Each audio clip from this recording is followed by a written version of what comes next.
Hi, Jenny. I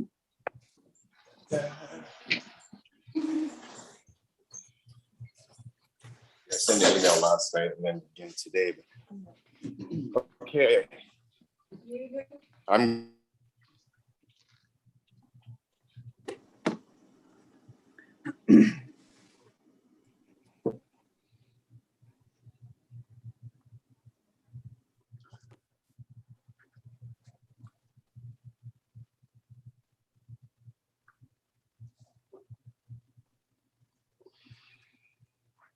I wasn't on mute that whole time, was I?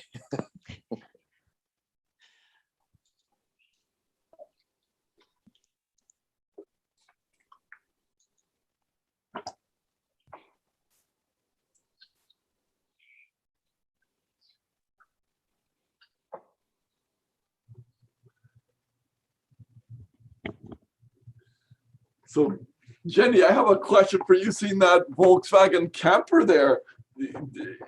One of my engineers is has had one of those forever. He keeps fixing it up, and he's passionate about VW Westphalias.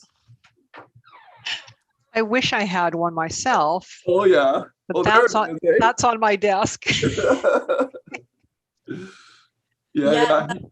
He's had this thing since high school or something, and he put a Subaru engine in it, so it goes like a bat out of hell. And he goes to all these Volkswagen camperies or whatever. It's a big part of his life. Yeah.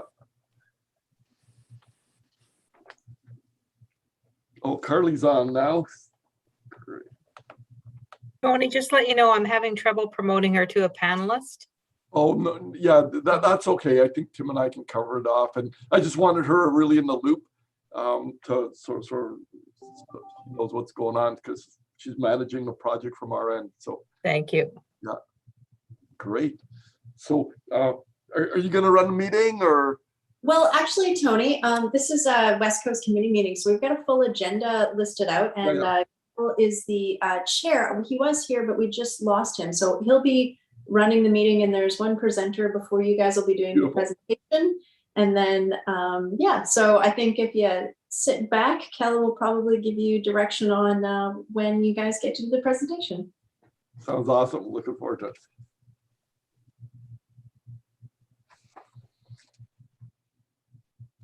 Well, I think we're pretty close to being all there, are we not? We have a full list, John? Wendy? Yeah, we're good to go, Cal. Okay. I'd like to call this meeting to order.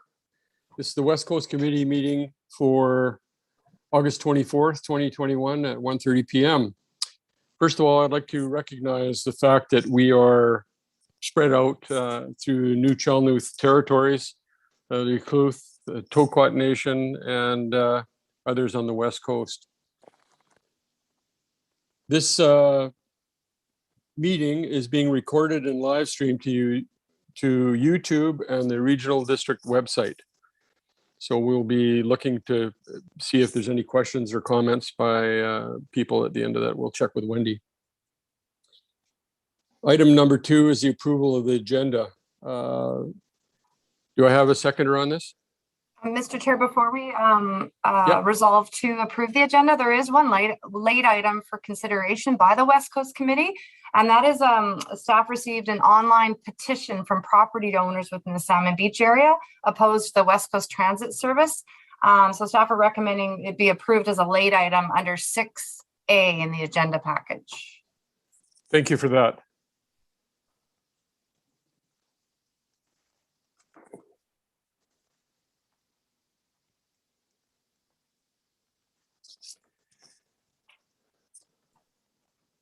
That's great. Thank you.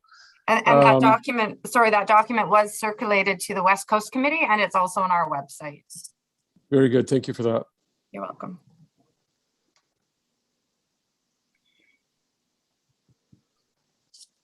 So do I have a seconder for the approval of the West Coast Committee meetings, June 2nd, 2021? Thank you, Rochelle and Kirsten. Item number 4, we have petitions, delegations, and presentations. Now, we're allowing up to a 10-minute but I will, if you're getting close to 10 minutes, I'll hold my finger up and let you know. First Mr. of Chair, all, it go ahead. appears we missed the West Coast Committee minutes for receipt from June 2nd prior to Did- the petition. Did I not just, Sorry, if Did I you not- did, I didn't get that, so. sorry, they were approved and seconded by Rochelle Cole and Kirsten Johnson. Okay, thank you. The first presenter will be Tawny Lem, the Executive Director of the West Coast Aquatic, regarding an overview of the coastal strategy update and local government's role in the blue economy strategy. Welcome, Tawny. Thank you very much, Mr. Chair. Hey, shall we proceed? Please. All right. Thank you very much to the committee for the invitation today. My name is Tawny Lem with West Coast Aquatic, and am proud to be living and working in Sechot and Hupachesset territory here in Port Alberni. I will share my screen here for a few slides. In part, we'll have a bit of an update from the presentation that we gave to the full regional district. Let's see here, and there we go. Okay, so I hope folks can see that.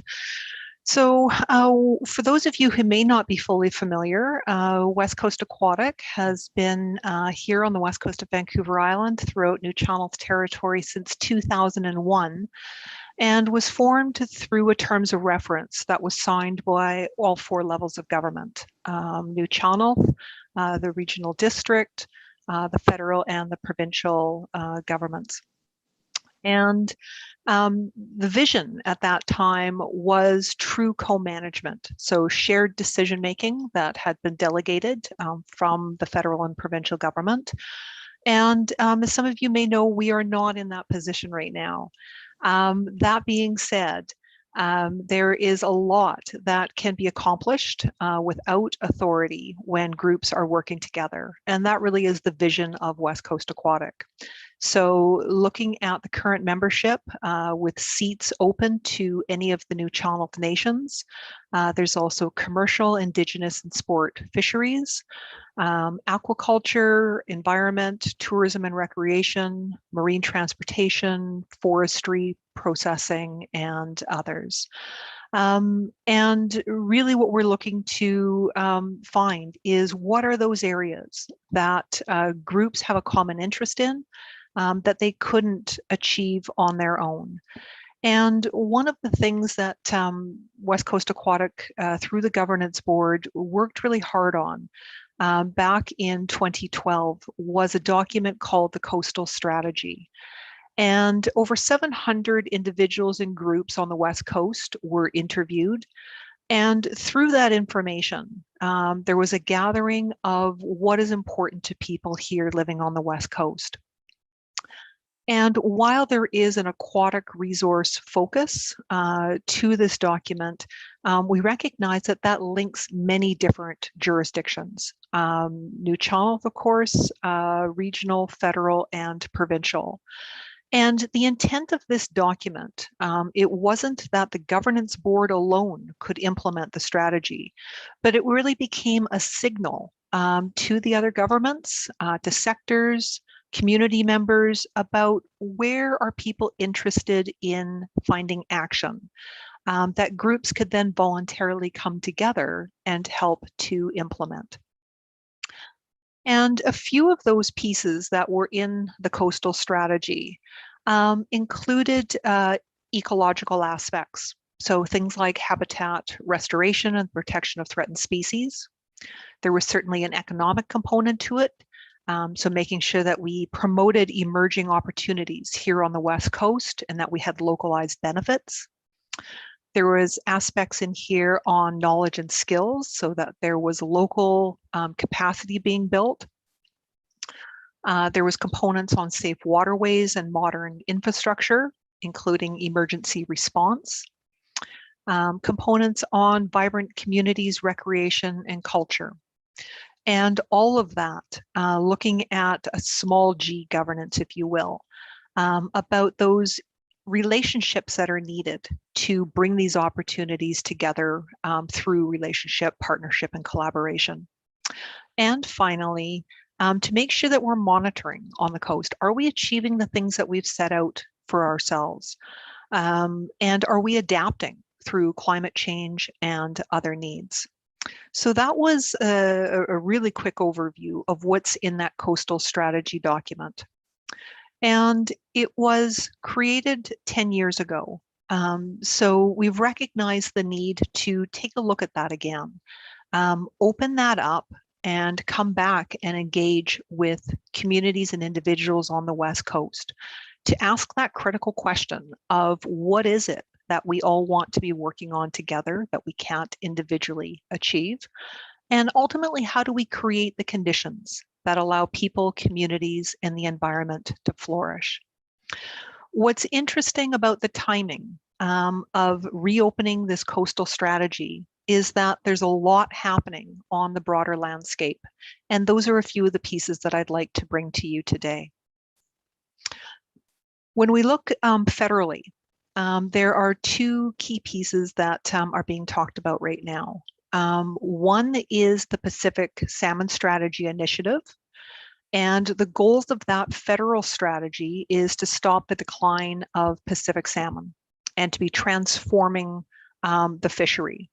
And there's a few pillars that have been identified there. One will be conservation and stewardship. Another will be enhanced production, so hatchery production, for example. They'll be looking to transform the harvest aspect of fisheries. And there's a component on integrated management and collaboration, so bringing some of that decision-making more local. The second federal piece that we talked about to the broader regional district was the Blue Economy Strategy. And the goal there is to create jobs in coastal communities while ensuring oceans remain healthy. And some of the components that they're thinking about within the blue economy would include tourism, technology, transportation, energy, aquaculture, and fisheries. So both of those are in the early stages. There isn't a strategy yet.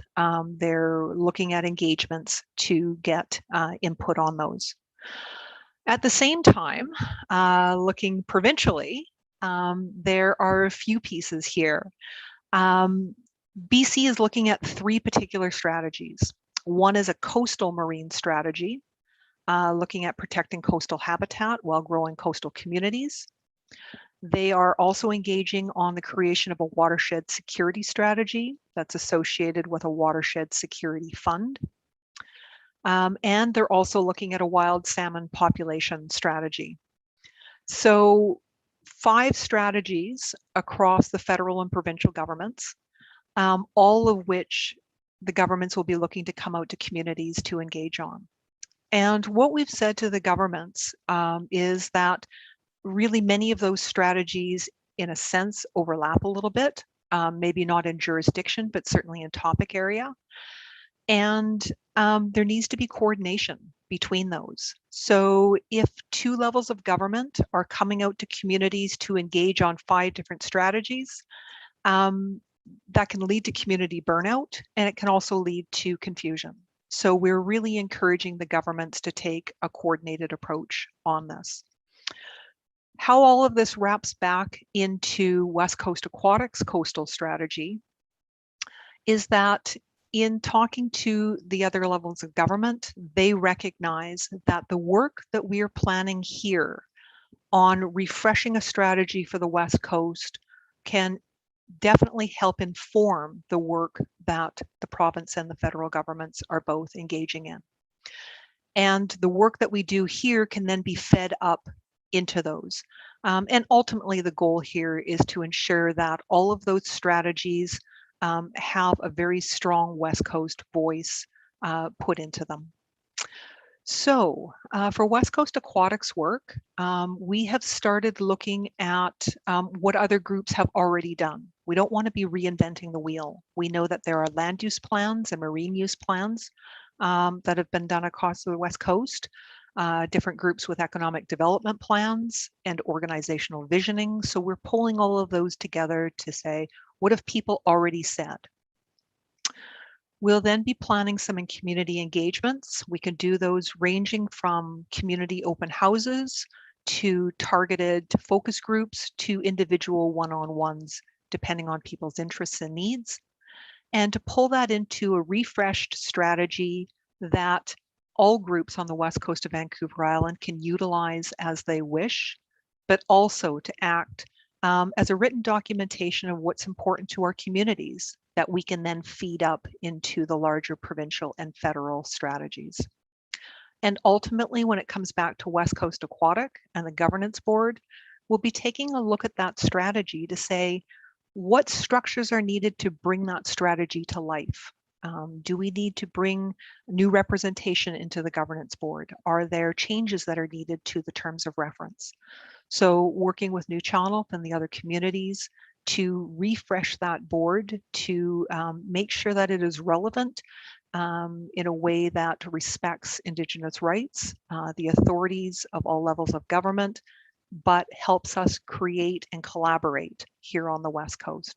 So the question ultimately for you today is to leave that with you and ask, how can we best be engaging the regional district? And we'd be really looking for that direction from you. Thank you. Thank you very much, Tawny. I know that there's, as you mentioned, there are a lot of organizational visionings going on, including the Central West Coast Forest Society and others that are working on habitat enhancement and so on and so forth. So extremely worthwhile, and keep up the good work. Are there any questions from anybody? Tom?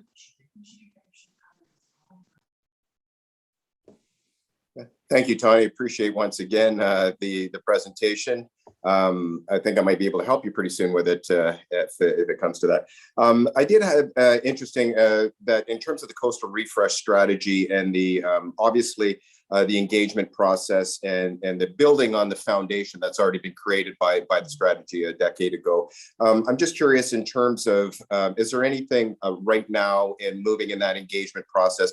And if you foresee a timeline that might be appropriate in bringing the refresh to light, so to speak. Mm-hmm. Thanks, Tom. Certainly we have started on that documentation gathering, and that will be ongoing. Our initial timeline, the thoughts was to start those engagements immediately. Let's get going on this. There's no time like the present. That said, in talking with the provincial government, recognizing that they are also doing a coastal marine strategy that we can really feed into, there's been talk on pausing just for a bit to help coordinate almost sort of the questions for dialogue that we would be asking, to make sure that we're not asking questions and leaving gaps that the provincial strategy would look at, and vice versa. So we'll be having those conversations with the province in the coming 2 weeks. We would hope to be moving on some guidance documents so that people have advanced notice of the types of questions that we'll be asking. But whereas, you know, we were ready to go yesterday, we have paused it just a bit to ensure that we can do this coordination with the provincial framework as well. And I just have a follow-up, if that's okay, Chairman. Thank you. And Tawny, in terms of, I know you were asking for some direction from the regional district and specifically the West Coast Committee. What role would you see, and I'll throw it back at you, obviously, what role might you see the regional district, and where do you think the contributions could be made so it helps maybe direct where we might have the resources to be able to do that and where we might be able to effectively fit in? Mm-hmm. Yeah, I mean, ultimately, you know, we would probably like to invite the West Coast Committee, or even more broadly, to a focus session. We would like you to help us identify other people too, and other organizations that need to be engaged. So it'll become a bit of a cascading effort, but certainly if we could start here in part from the voice of the regional district, the authority that this group has, and then we can move outward to some of those other organizations that you represent as well. Great, thank you. That's exactly what I wanted to hear. Thanks. Great.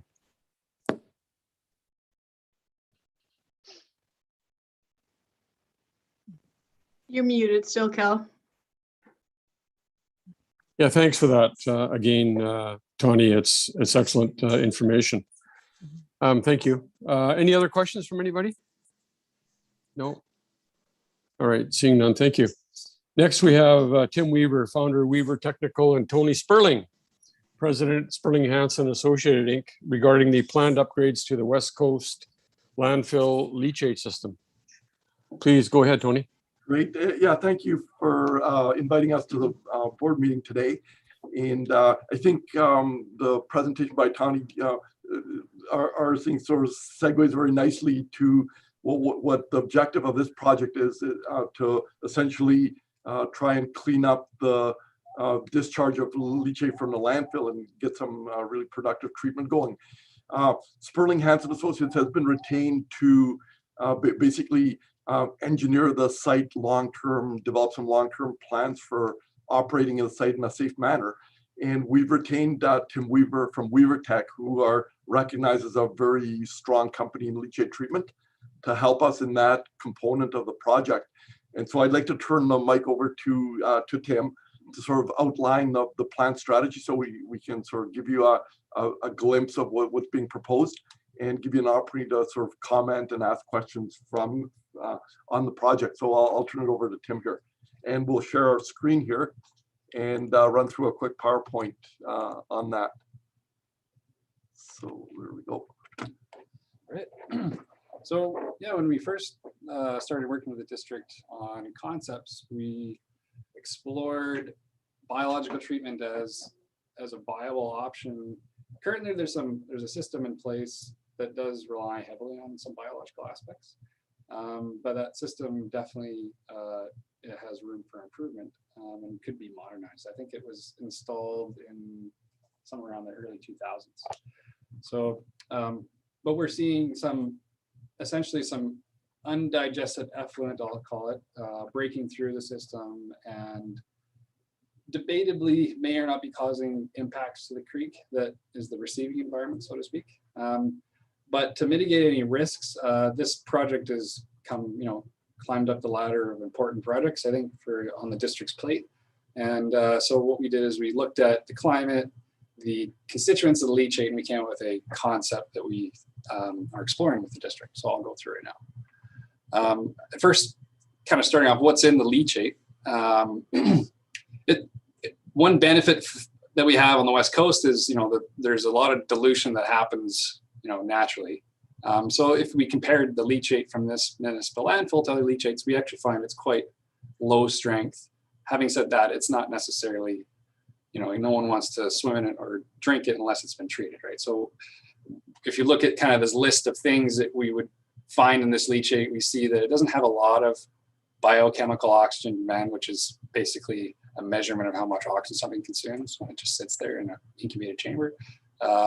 We've got some suspended solids, and primarily our concerns with this raw leachate untreated would be ammonia and some trace metals.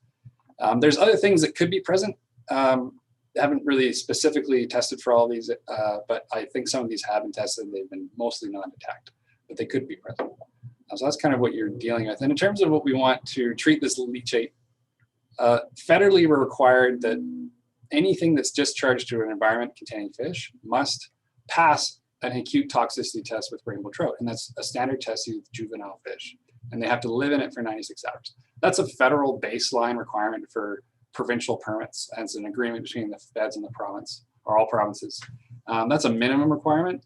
There's other requirements for protection of the receiving environment for issues like chronic toxicity, human exposure, recreational uses, and wildlife uses.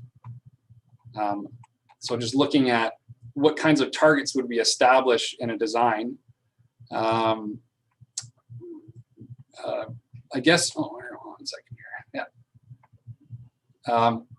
To get to our targets, we would have to look at the basically the fundamentals of what's coming in with this leachate and whether or not it carries the recipe for life to kind of do the work for you. So looking at it, like most landfill leachate, there's a lot of use within the landfill by naturally occurring bacteria, and they quite often they'll take some of the key nutrients and they might use them all until they're exhausted. And in this case, we see phosphorus in our landfill leachate is almost zero. So it comes into our system with an imbalance of too much nitrogen, essentially. And so from a biological standpoint, when I'm looking at this and I want to have some incidental biodegradation of the wastes, I'm looking at, okay, what's missing? And in this case, I see that phosphorus is missing. So to me, if I add some phosphorus to the system, I might immediately get some better treatment. And there's other things that, you know, could benefit as well. Like there's no aeration currently in the existing system. We've got very little surface area or media for important bugs called nitrifiers that convert ammonia into other more harmless forms of nitrogen. So there's some opportunities basically, but looking at the fundamental chemistry, I look at, you know, there's some minor things we can do into the system and cause big change. And so this is an overview of what's existing there now. Here's your landfill. Leachate from the landfill is conveyed by a series of ditching, and it ends up in this holding pond. And this pond doesn't have any infrastructure in it. It's just to handle surges and stormwater. And the primary focus, if I go back to ammonia, is if you watch ammonia throughout the system, it comes in at a range of 35 to 60 milligrams per liter. And to give you an idea how toxic that is to fish, about 15 milligrams per liter at a neutral pH is toxic to fish. So it's problematic as a raw leachate. There's some attenuation that naturally occurs in this holding pond, probably because there's plants present, there's microalgae present, there's, you know, just natural organisms that feed on ammonia that are present in the lagoon, but those things could be enhanced. Then the current design involves pumping the leachate from this lagoon up to a discharge pipe. So this pipe essentially sprinkles it over the land. In this whole area, there's some dilution that occurs, as well as some, I'll call it phytoremediation. There's plants and trees that might utilize a good portion of the ammonia, as well as this whole land base is about the same size as the landfill, and so you're getting 50% dilution in rainfall as well in this area. So this is what you're getting at the monitoring point as it's leaving the landfill. It's about 0 to 5 milligrams per liter of ammonia, depending on the time of year, how much rain. So that's kind of the baseline condition today. And if you look at what's happened historically, before the improvement was made in the early 2000s, this is the kind of leachate that was directly discharged in the environment. And then with the installation of the system, we see a major improvement, but we see, okay, there's still these spikes that we want to address. And Pito had put together this nice chart showing that, you know, the general rainfall, and we're seeing that there's a drying trend over the past 10 years, which is kind of an important design consideration from our standpoint on lagoon size and how much leachate we expect in the future. And this right here is an aquatic life standard relevant to the creek where it's discharging to. And so if we're exceeding that at the point of discharge, then there needs to be some risk-based discussion on, is that causing an issue? And so rather than getting into whether it's causing an issue or not, the district has decided that they want to do something to mitigate risk. And because this is where the water goes, and ultimately there's the creek, it joins a series of other small streams, and then it discharges directly on the beach. And so there's concerns with recreational use, there's wildlife, and there's aquatic life utilizing this stream. It's an important stream in the area. One risk that's quite often overlooked is the lagoon itself that exists has an overflow that goes essentially direct to the creek. So if there's a big rain, then essentially that 15 to 25 milligrams has a direct pathway to the creek, and that's something that we would probably eliminate right away and part of the design, and so that we can handle the surges that are required under the landfill criteria, which is a 1 in 100 year storm. And this clearly doesn't meet that, and it's known to occur, like these discharges do occur. They've been documented. So we want to prevent those from occurring. So just looking at the phosphorus, you know, that comes out with not enough phosphorus, there's supplementation that we'll have to do to provide the general recipe for life. essentially, because we want biology, microorganisms to do all this work for us. And so there's lots of options. We prefer to use monopotassium phosphate. It's food safe. It's a simple salt that you can, somebody can add. It's a white powder, and it's it's a very straightforward inorganic substance. And so we can carefully dose phosphate so that we don't overdose, and then we get better utilization of ammonia in the system. So this shot back in the background is a landfill leachate system that we finished in Prince Rupert pretty recently.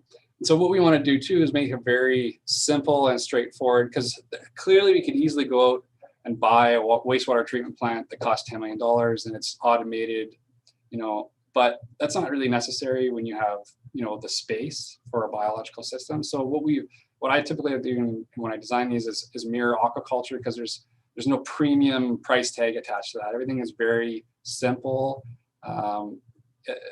Anybody can run it. We have, very simple regenerative blower type systems and floating aeration that you can move around as you see fit. There's vertical mixers that are used in, very kind of low tech applications. So what are we expecting to get out of this? And here's a lot more extreme example. We have influent ammonia coming in from a landfill at 155 milligrams per liter on this particular day that we took the sample. We found historically in this one example that, it got as high as 300 and as low as around 50, so it averaged around 200. Once it gets through our system that we built, which would be very similar to the one we were designing here, we're seeing effluent concentrations of, near detection, essentially around 0.2 milligrams per liter. So really efficient utilization of ammonia. And that ammonia is being utilized by bacteria as a nutrient. And it gets turned into proteins and ends up in sediment that you might periodically dredge every, 10 or so years. So overall, this is the kind of thing that I'm hoping we could expect at West Coast Landfill, but we don't have to deal with this, very high strength leachate. So, and then at the same time, you create an oxidizing environment, so your metals concentrations are reduced with aeration. And why wouldn't we do this in just one lagoon? Well, there's an important synergistic aspect. And there's a nutrient recycling that's required. Carbon is also essentially short. So we have to, anything that we create with photosynthesis, we want to cycle back. And we also want to give opportunities to diverse organisms, such as organisms that don't need oxygen. And then we'll use different things for food. And then we use aerobic organisms that are using ammonia as food. And this gives you a much better system that's a little bit better, not prone to upsets, and will actually go after the metabolites of ammonia, such as nitrite and nitrite. Here's an example of algae blooms that are helping us reduce ammonia concentrations. The algae will utilize it itself, and they also love the phosphorus that you put in, so they're a main user of the phosphorus. So, and they also contribute oxygen to the system, so it reduces your burden on your aeration. And what we do is we isolate different zones of our lagoons. We'll have anoxic processes with low oxygen on this side to do denitrification and high oxygen on this side to promote nitrification. So we can use these fairly low tech baffles just to create different environments within the same lagoon. And then we also use media such as lava rock, which is like a type of lava rock called scoria. And we sometimes build walls, or we just use berms of it. And we can provide football fields of surface area for nitrification bacteria, which require something to grow on. And so we can do a much simpler version of this, like essentially a wetland that has berms of scoria throughout it to provide that kind of surface area. And here's just an overview of what we're proposing. So we want to have clean stormwater retention ponds that can be used to keep the wetland wet in the summer. And so here's our existing lagoon that we want to retrofit. We want to add an air system to it. We want to baffle it for increased retention time. We want to discontinue the use of these overflows, or at least maybe connect them to a secondary lagoon. Then we'll build a second lagoon that's quite a bit larger. And we'll do the same thing. We'll be cycling it through anaerobic and aerobic cycling. to have those sort of diversity of organisms. We'll do something similar to what's currently, we'll pump it up to an area where we're gonna have an engineered wetland, not just a vegetated area. We're gonna require that water spend the entire period of time through this maze of aggregates and plants. Plants are utilizing it, and then we'll have both oxic and anoxic conditions within and outside of these aggregate berms. And so you get the diversity, and we're also going to be recycling water back through the system to cycle nutrients, so that we're not just sending our phosphorus through, we're reusing the phosphorus. Yeah, and here's a close-up of a wetland type system, and so we would have varying gradations, starting with coarser material so it doesn't clog, and then it gets finer and finer towards the end of the lagoon. And in between, you have islands of vegetation, such as cattails or things that have high utilization of ammonia and nitrogen and phosphorus, right? Because we don't want to have phosphorus break through, and we have to watch that carefully. So part of the aspect of the system is it allows for native plants, and we're focusing on native plants especially, and this is where you can have benefits like community involvement, right? So you can, this could be a community project, this wetland. It doesn't necessarily have to be something that's contracted out. We can consult local elders on the types of plants that are most productive in winter, because there's probably some better knowledge locally than there might be in some of the, some of the botany type textbooks and things like that. So there's some work being done on the design of this and optimizing it specifically for the west coast of Anchor Island. But there's quite a few of these kinds of systems throughout the world. There's not a lot in BC, unfortunately. It's kind of bizarre. We're a little bit behind on biological treatment, and so as a province, like, where there's plenty of places in the world that utilize these kinds of systems. So yeah, so that's it in a nutshell. Okay, well, thanks very much, Tim. So that's our presentation. We'll be happy to answer any questions for you. Right. Thank you very much for that, Tony and Tim. Just a question on this last diagram you have here. At the end of this, after the aerobic and anaerobic bacteria take care of some of the issues that are going to be involved in the water, is there, and you show a sand drain field, is there anywhere in that process where you would have a pond, say with small fish in it? You mentioned rainbow trout or something like that, to determine the viability of the water that's going out. You could. Unfortunately, rainbow trout can acclimate that, well, fortunately and unfortunately. For us, trying to know whether our system is compliant or not, rainbow trout can actually acclimatize to high ammonia. And the test organisms in a lab are good organisms that, they're living in a very, stable environment. They've never been exposed to ammonia. So if you put organisms right in this pond, it might be a little bit misleading. It'll be nice to have fish in there, but they might be quite tolerant of ammonia, so it might not be a good indicator, if you had an upset. So you might want to be doing the regular testing and rely on that as opposed to, Okay. All right. Well, thank you for that. Any questions? Yeah, Chairman Roberts, could you ask them to stop the screen share if they could? Yeah. Thank you. Thank you for that. Any questions, Tom? How come you always look to me, Chairman Roberts? I do. Not so much a question as more comments. As Ms. Broom probably knows, is one of my favorite topics. That's the reason I got into local government.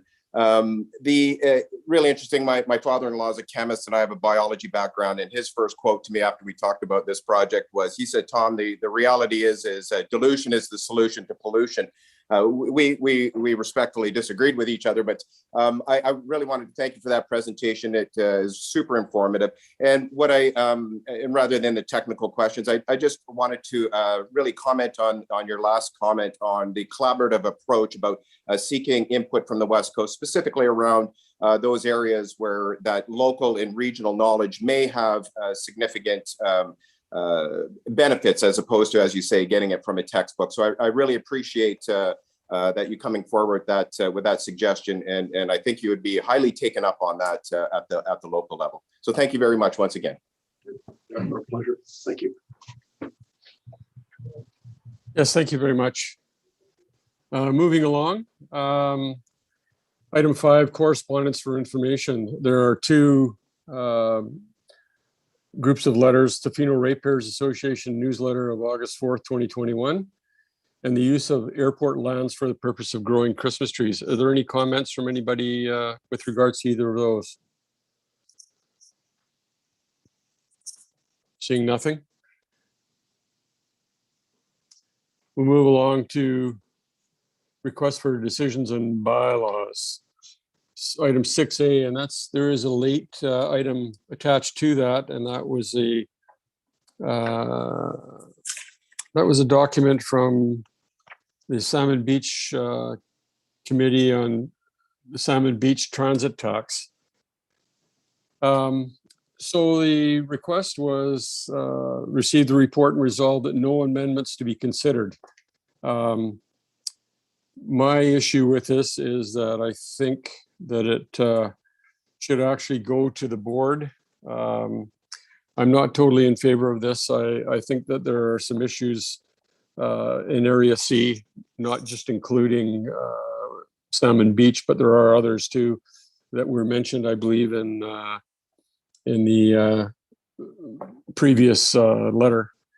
The concern for me is that and I have an interest in comment in this particular, as you know, is that Salmon Beach, after talking with committee a number of times on this, have stated clearly that everything that goes on out there, whether it's roads or maintenance of anything, because Salmon Beach is considered to be water access only community. And I understand and I appreciate it. I thought that transit for Area C initially was a really great idea, because the outline stops where from the Ucluelet to Tofino areas in between, including Millstream, Willowbrae, Port Albion, and out to the Ucluelet First Nation. Excellent opportunity for people living in those areas. The other areas outside of it, including Salmon Beach, from my perspective, present a real problem. There is no possible way that people that live or that recreate out on the West Coast and Salmon Beach and other areas would be able to use that facility. There's the back road from Port Albion into Salmon Beach and Muscle Beach and so on, and towards as a secondary road into Makoa, are 18 to Salmon Beach, 18 kilometers of basically unserviced road. The only time that anything gets done there is if they're hauling on their whatever logging company's in there, and it's not great. I traveled it last night, and believe me, it's really bad. The other alternative to get in to try to use that would be from the main highway from the junction to the turnoff to the Toquat lands is 12 kilometers. 12 kilometers from there on gravel road to Makoa, the turnoff, and then another 6 kilometers off of the Makoa road to Salmon Beach. All of those roads are maintained by the Ministry of Forests, and the Barkley Main that goes down the hill off of the Toquat road is maintained to the bottom of the hill and out to Salmon Beach by the residents of Salmon Beach. There is no funding available through the ministry. They've washed their hands of the internal roads, which are highways roads, are not being maintained at all by the ministry. They've turned it over to the regional district, which in turn has the tenants, the residents of Salmon Beach paying for it. So there is absolutely no way that Salmon Beach residents who pay high property taxes are only allowed to live there a maximum of 180 days a year and are only guaranteed water access. To me, it is not a viable situation. Now, I know that staff is in a position where it looks like it's going to be a problem to try to reverse this. I think it was well represented by members of the community at the meeting where this was decided. I have to agree with the residents of Salmon Beach and other communities in Area C that will not receive any of these services. The residents of Salmon Beach, for example, pay high property taxes, they pay school taxes, and they're being double dipped, as far as I'm concerned. Because it's residential property, there's no way that the government steps in and helps. So my decision or request is that this decision for West Coast removal of the transit service from Salmon Beach sent back to the board of directors for review. Now I know that people have talked about the impact of other taxes for the communities of Ucluelet and Tofino. They are minimal, and the report by Terry Fong says that impact is minimal. It's less than 2% or whatever it happens to be. I don't want to dump it on the other communities. I don't think it's fair. But by the same token, the vast majority of the areas within Area C, such as Port Albion, Millstream, Willowbrae, and all those communities along the way that are in Area C will derive benefit from that. So I'm asking the West Coast Committee to support me in that endeavor. Are there any comments? Tom, go ahead. Yes, thank you, Chair Roberts. Unfortunately, I'm going to have to not be able to support you on this. There are a variety of reasons, and the vast majority were well articulated in the report to the West Coast Committee that our members were forwarded. And within there, the reality of many of collective services, and as I'm learning, and my education has been forthcoming, is when we look at the collective services of a local regional governance system, not often are we the direct recipients of the services that are being provided. In this case, I think there is a general, very, very strong benefit to the region, as you pointed out earlier. And I think collectively, when we look at bringing forward a service that, for example, as you pointed out, at the provincial level, we pay education taxes, of which not all of our children go to school. And yet we understand collectively that is a benefit to society. And in this case, I think the transit is certainly there. I would also reiterate the fact that this bylaw was established in 2019. There was a long public consultation process at a variety of levels. We then had at the opportunity at the AAP, where all the legal requirements were met by the ACRD. At that point in time, there was an opportunity once again to bring this forward. I think at this time and place, when we're about to institute this service and call it 6 months is the projected time, this is very, very late in the game to be asking for this. And I would respectively say that the ability to do that has long gone and passed. And that the fact is that now, with less than 6 months to go before bringing it forward, we're trying to open up that can of worms. I cannot support bringing it forward to the board to request, as in the document that was circulated, articulates very clearly the main focus reasons. And also the recommendation from staff is very clear once again about the best way to proceed forward on this. And so I cannot accept that. And I would like to read the motion as presented and allow the West Coast Committee to vote at this time.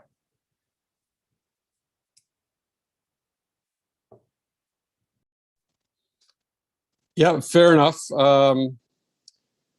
Yeah, I believe that at the time that this was initially presented in 2019, that there were members of the community that stepped up and said that they were not in favor of it. Unfortunately, I think the ball had already started, and it was at that meeting that members of Salmon Beach Committee were there and said they wanted it stopped. They didn't believe that the procedure, it should have been sent out to referendum as opposed to an alternative approval process, and that was the reason for that alternate approval process was it saved money. And so, you know, I as I say, I can't support that. I realize what the recommendation is, but I would like the directors to the ACRD Board of Directors have a look at this again. And as far as 6 months is concerned, Tom, this has been going on for 2 years now, and we haven't seen hide nor hair of anything. And I understand that you're saying 6 months out. I don't think that there's been a plan properly put in place yet to try to deal with areas for kiosks and so on and so forth, and even what buses they're going to be using. So you carry on. If you want to make that recommendation, go ahead, Tom. And but I want it noted that I am not in favor of it. Okay, thank you, Kel. I appreciate your viewpoint on this, and I respectfully disagree. So I will read the motion, and that the West Coast Committee received the report and resolve that no amendments be considered to bylaw E1062 West Coast Transit Service Area Establishment 2019 to change the service area boundaries. Could I have a seconder, I guess? I'll second. Thank you. Is that Kirsten? Okay. All those in favor, raise your hands, please. Can't see anybody else. Michelle, are you there? She might not be back yet. Okay. But for the record, I am opposed. I'd like to see it carried through and let the rest of the Board of Directors decide on that. Thank you for that. Just for clarification, the motion has passed as presented, though. Yes, that is correct. It's carried. Thank you.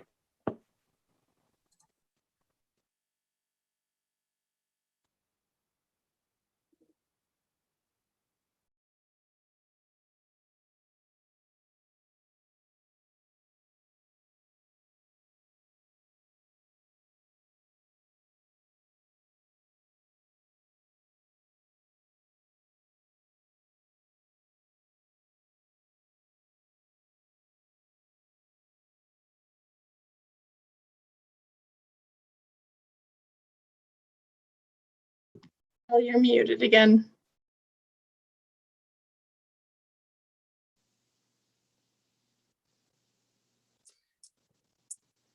Item 6B, request for decision, potential use of Long Beach Airport for campground for West Coast workers. Mark, is Mark on there? Does he want to speak to this? I can actually speak to this, Mr. Chair. So this is a concept that's been brought forward by Director Cole from the District of Ucluelet after a discussion with Taloquiet First Nation and some other participants out on the West Coast. And although it could be an option, staff have not investigated it yet and are trying to find out if the West Coast Committee and the board would like to proceed with the dispersed camping task force that has been established using the Whistler Center of Sustainability as our consultant. So this process was started by former CAO Douglas Holmes earlier this year, and there was quite a active participation in the task force in the spring. Then they kind of broke into some separate focus groups, and it seemed like interest had kind of waned during the summer. And so I'm just trying to pick up this file now, and we're trying to determine whether the interest is just because everything's so hopping busy out on the West Coast that these stakeholders are not having time to participate, or if we're actually thinking this might not be the right approach that's going to get us some results. So with this request about the potential use of the Long Beach Airport as a campground, I would like to refer that idea and concept to this dispersed camping task force to discuss. And there is an agenda item tomorrow about next steps for that for a discussion by the board, but was looking for some discussion about it here at the West Coast Committee. And it's unfortunate that Director Cole has stepped away because I'm sure she'd have some more background on the concept. And I think that's all I have at this time.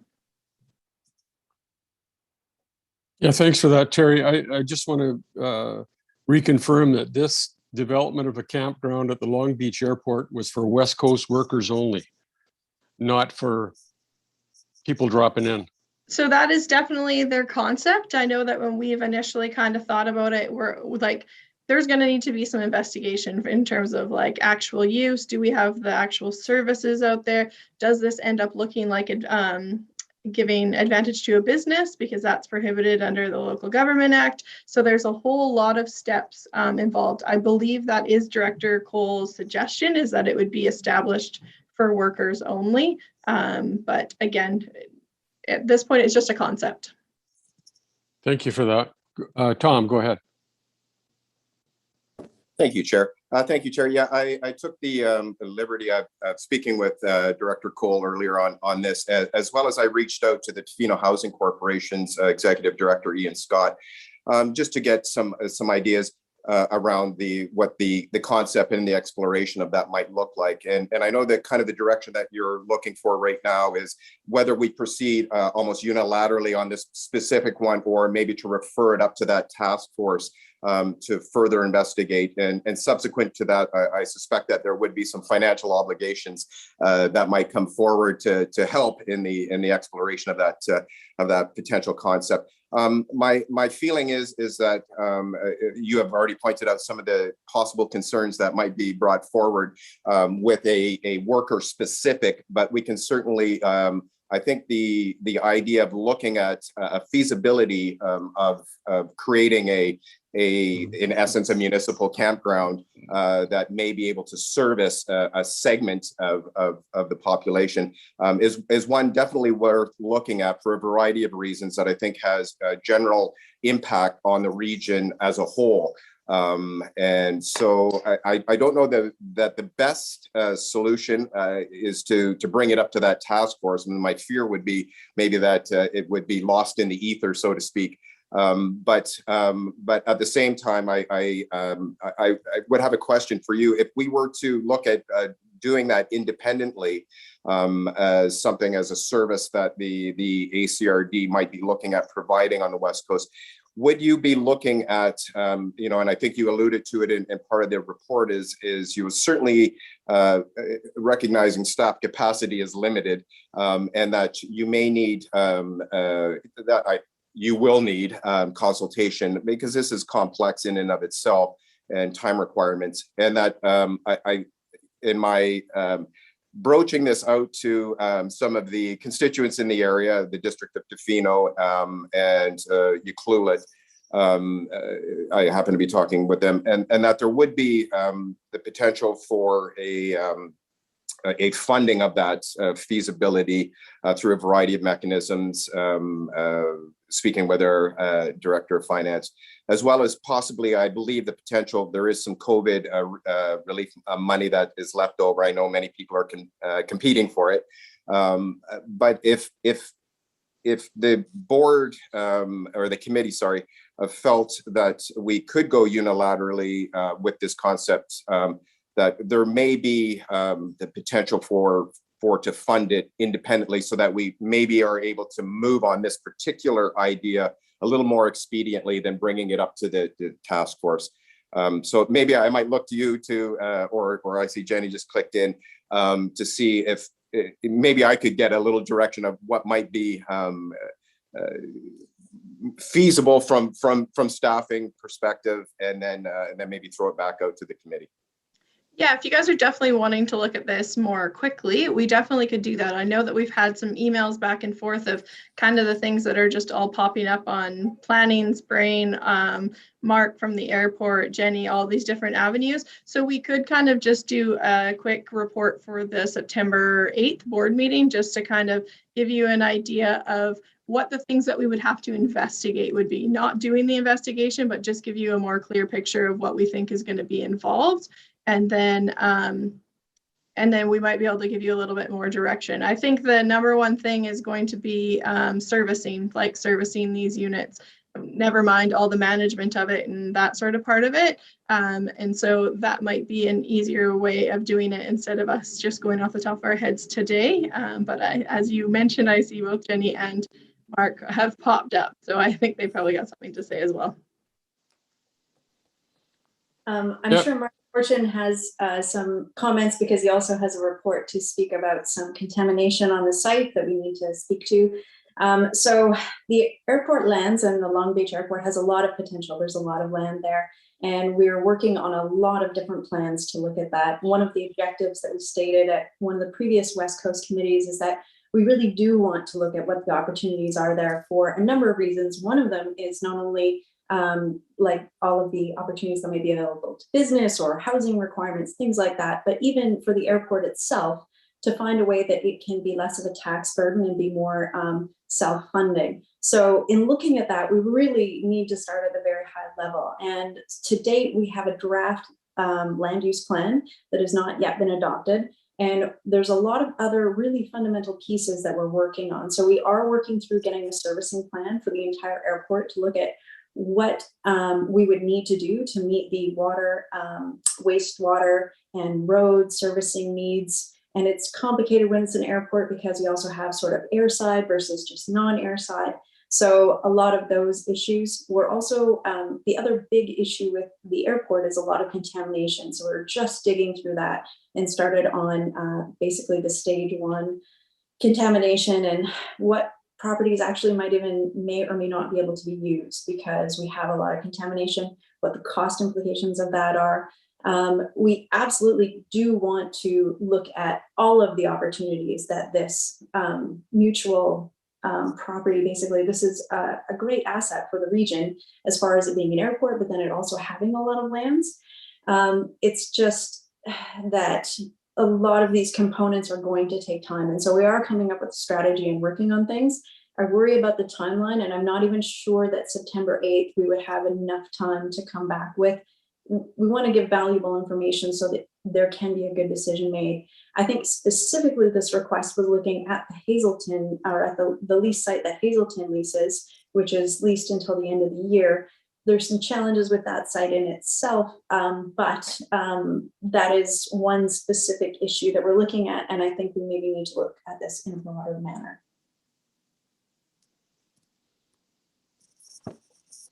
Yeah, thanks for that, Jenny. Any other questions, Tom?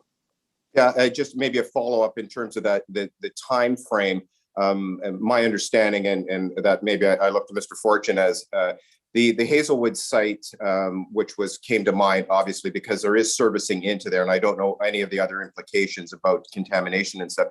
And I believe their lease runs until, I think, if I look at my notes, was December of 2022.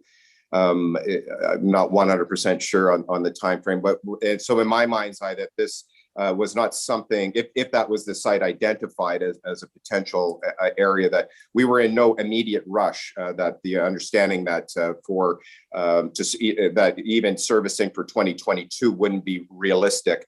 But this, so the time frame, I wasn't having a lot of problem with the expediency of moving this forward in terms of the getting internally us done.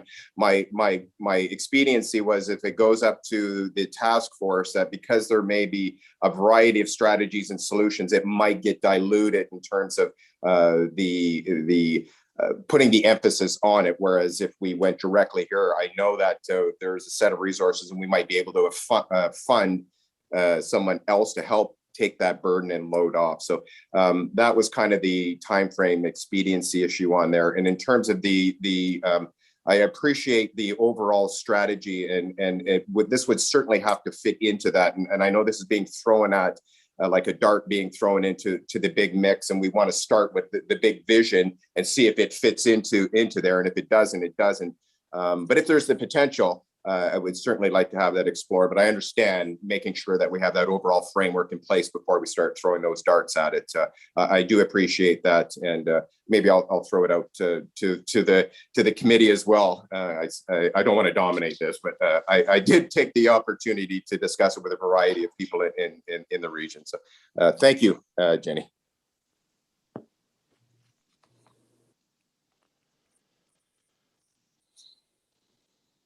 Any other questions? No? Okay. I agree. I think that, you know, there's a lot of other issues to deal with, and turning it back over to the dispersed camping task force. You know, I'd like to see a clearer picture of what the task force, and I'm involved in that to some degree, but there was talk about another meeting, if I'm not mistaken, Terry, I think in September, of the task force getting together.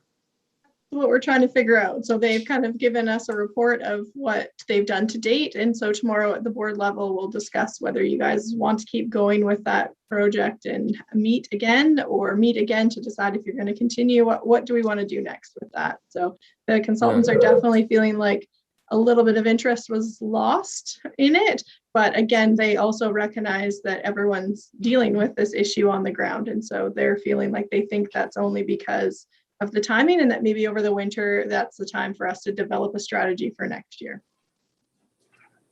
Okay, I think that we should hear what has to be said tomorrow in our board meeting, and certainly keep that in consideration for sure as far as handing it over to dispersed camping task force. Any other comments on that? Okay. So in terms of I'm getting from the conversation that we don't want to go with the proposed motion, and I'm thinking that more of what you're looking for is that the West Coast Committee recommends that the Board of Directors direct staff to investigate the development of a campground at the Long Beach Airport for West Coast workers. I feel like that's more what you're looking for. I would second that, or make that motion. Yeah, go ahead. That's fine. That sounds good. Good wording for sure. Thanks, Terry. So been seconded by Tom, or moved by Tom. Do we have a seconder on that? Thank you, Alan. Appreciate it. All right. So it's carried. Finally into reports. And I know Mark has been waiting with bated breath to give this report. The discovery of asbestos on the airport lands, and Mark, you want to give us a verbal on that? Thank you. Sure. Thank you, Mr. Chair, through the chair. As some of you may know, we've got some land clearing on Airport Road on the right-hand side as you come up toward the airport. The majority of that was for obstacle limitation surface clearing for runway 25.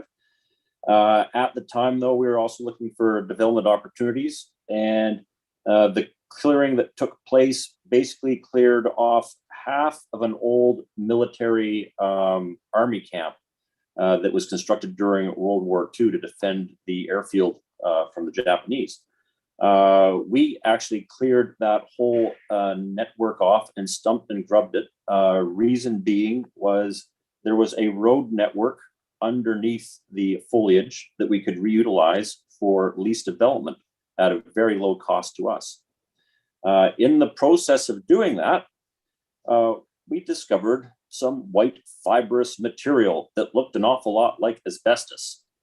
And since that point, we've had PGL and also Island EHS, environmental organization, review our findings.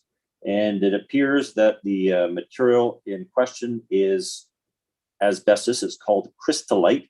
It's very friable.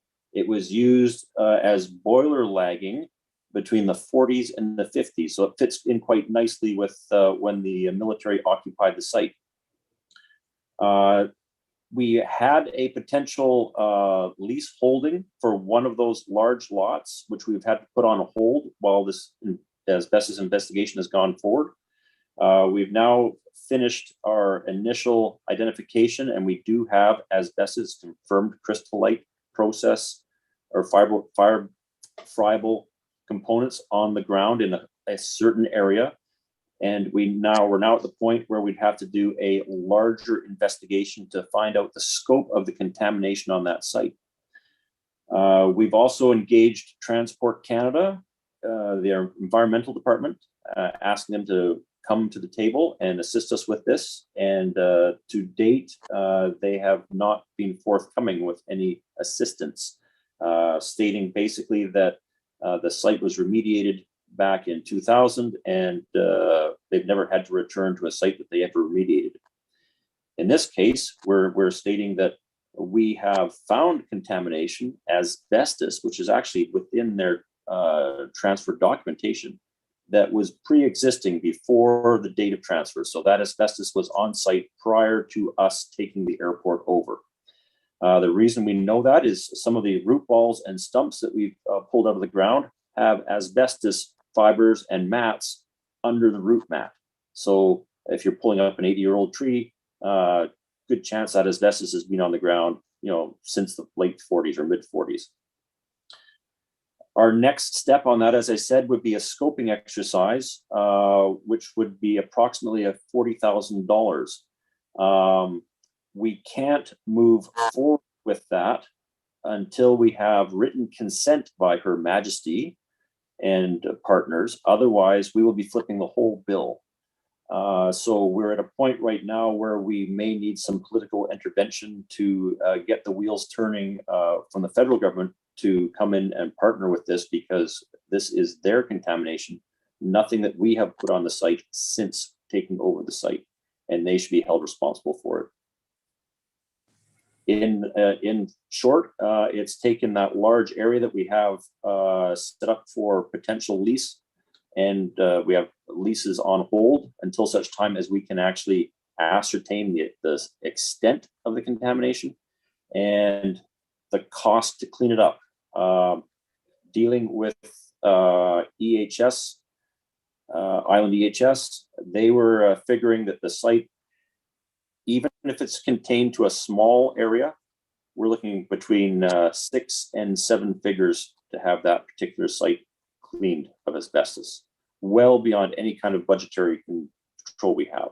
So this is, once again, needs to go back to the federal government, and sooner the better, because all the time we delay is just time that we can't utilize that site for future development.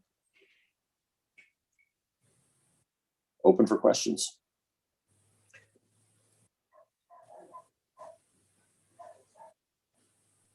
Yeah, go ahead, Tom.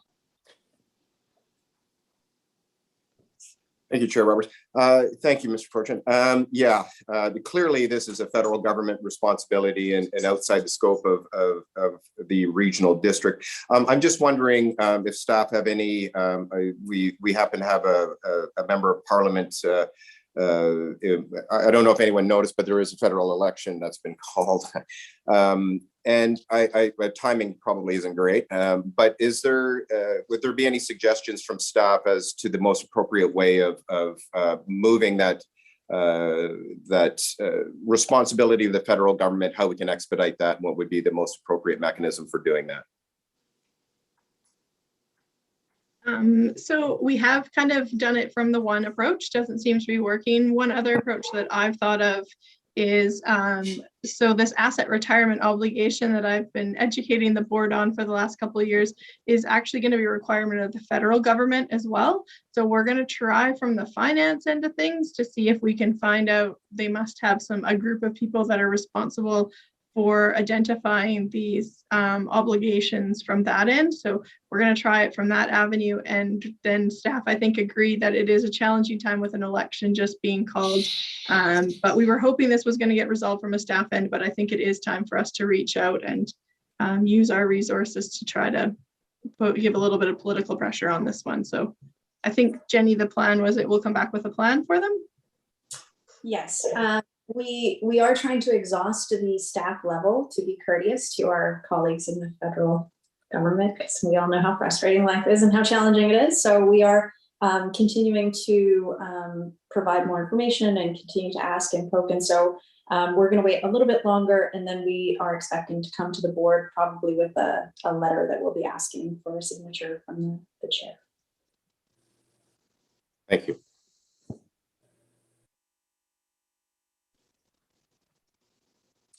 Okay, I guess Transport Canada is not stepping up on this one, are they, Mark or Jenny? Mark? Yep, through the chair.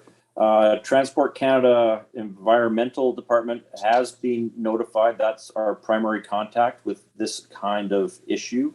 We have had some ongoing issues with soil contamination, fuel contamination, and buried fuel tanks that we've discovered since we have owned the property or caretaking the property. They have been notoriously very, very slow to respond. And I think our only avenue of dealing with any of this earlier contamination is the asbestos. It's actually written into the transfer agreement. All of the other petrochemical components, we will be on our own to resolve. But the asbestos, I think, by reading portions of the agreement, we can actually come back to the federal government with. Yeah, thanks for that. Tom, looked like you want to say something. Well, yeah, I'm just thinking I'll just wait for the election to be over, but what a great local media story.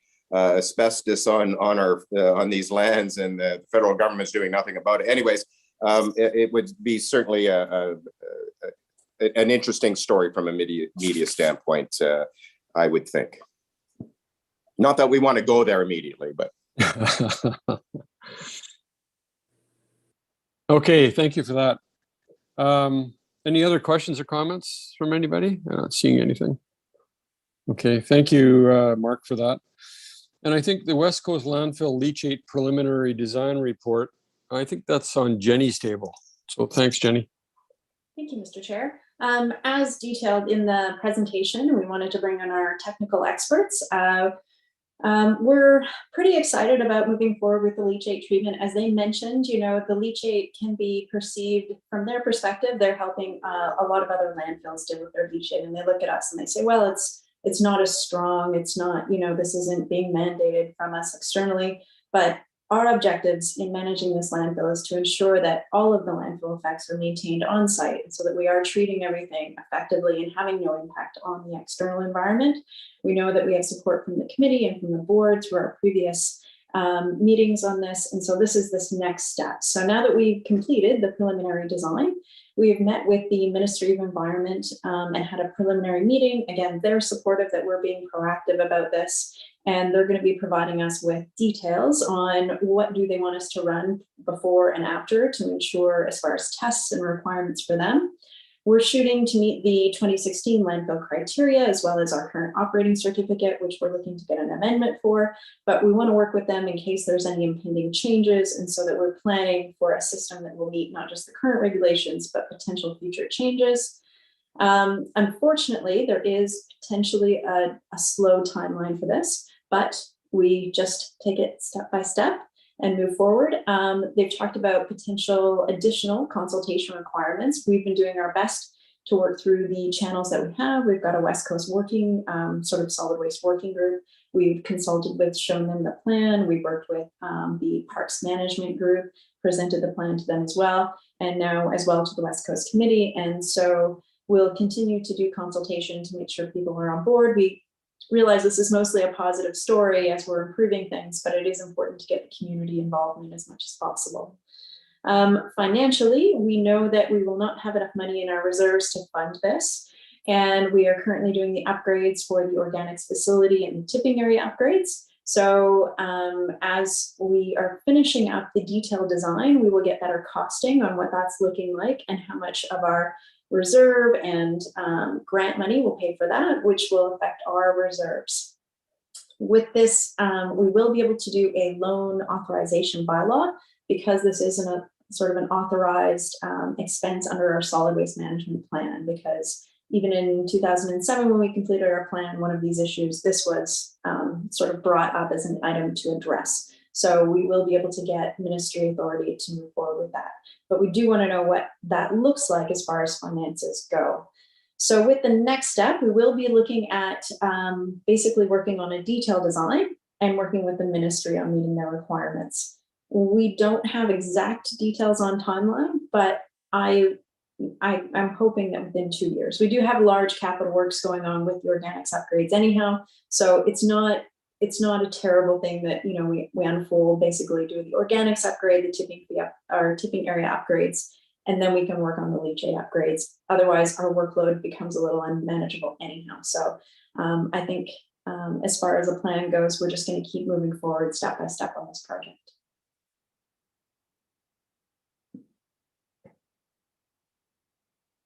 Thank you for that, Jenny.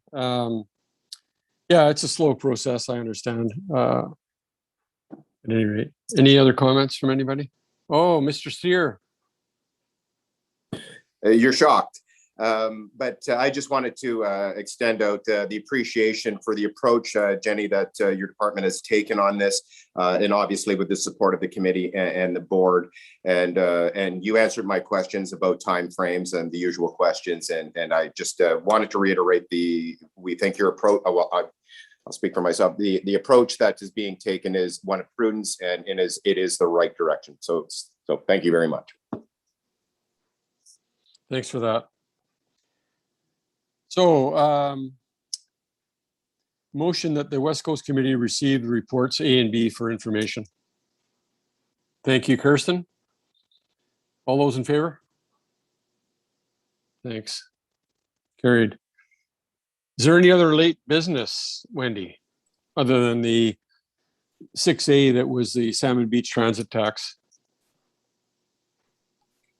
I'm not aware of any other late business, Mr. Chair. Are there any questions or comments from the public participating in the Zoom meeting? So we did have 5 participants, but they've all left the meeting. So no questions or comments respecting the agenda today. All right. So I guess a motion to adjourn. Do I have a seconder? Alan and Kirsten, thank you. All those in favor? Carried. Thanks, everyone. Have a good day. True.